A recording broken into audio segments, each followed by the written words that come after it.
Once upon a time, in a small village, there lived a puppet master named Ethan. Ethan was known for his exceptional talent in crafting and manipulating puppets. His shows were always sold out, and people came from far and wide to witness his performances.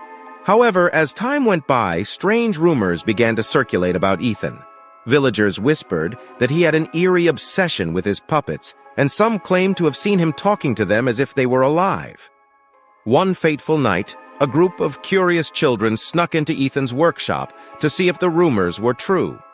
What they saw was beyond their wildest nightmares.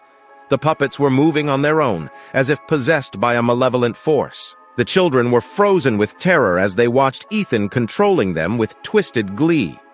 Suddenly, one of the children accidentally knocked over a shelf, causing a cascade of tools and materials to fall to the ground.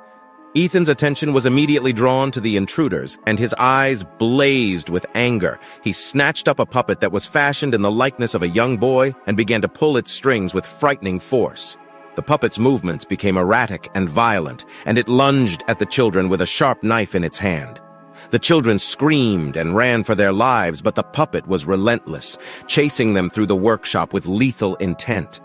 In the end, only a few of the children managed to escape with their lives. The rest were never seen again, and some say that their souls were trapped inside the puppets, doomed to serve Ethan forever. From that day on, the village was forever haunted by the memory of Ethan the puppet master and his malevolent creations. Nobody ever dared to speak of him again, but in the dark of night, they could still hear the creaking of his puppets' joints and the whisper of their evil laughter. Years passed since that fateful night in Ethan's workshop, but the memory of the puppet master and his creations continued to haunt the villagers. Many tried to forget what they had seen and heard, but the rumors never died down. Some even claimed to see Ethan walking the streets at night, his shadowy figure lurking in the alleys and watching them with his cold, lifeless eyes. The villagers started to avoid his workshop, which was now abandoned and falling into disrepair. But on some nights when the moon was full and the wind howled through the streets, they could hear the faint sound of music and laughter coming from within the dilapidated building. Nobody dared to investigate, knowing that the puppets were still there, waiting to strike. One day, a group of curious teenagers decided to explore the workshop, hoping to find out what had happened to Ethan and his creations. They snuck inside, but the place was dark and foreboding. The air was thick with the scent of mold and decay, and the floorboards creaked beneath their feet.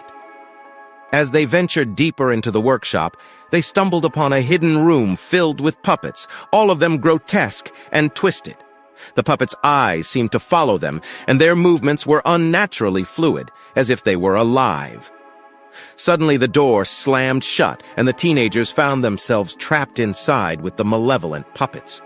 They screamed and tried to break free, but the puppets were too strong, and they held them captive, pulling their strings with malicious glee. For hours, the teenagers were subjected to a horrifying puppet show, their bodies twisted and contorted in ways that no human could endure.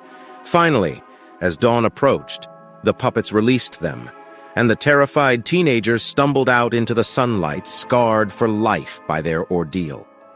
The villagers never spoke of what had happened, and the workshop remained abandoned and cursed. But on quiet nights, they could still hear the puppets' laughter and the sound of Ethan's voice, whispering secrets and curses from beyond the grave. Years went by, and the village became a ghost town, its inhabitants driven away by the memories of Ethan and his puppets. But some say that if you listen closely enough, you can still hear the sound of the puppets' strings creaking in the wind, and the faint sound of Ethan's footsteps, pacing back and forth in his workshop waiting for his next victims. What would you have done? Would you be alive to tell the tale? Let me know in the comment section below. And also, don't forget to subscribe to know which creatures may go bump in the night. And remember, no matter what, don't stay up after midnight.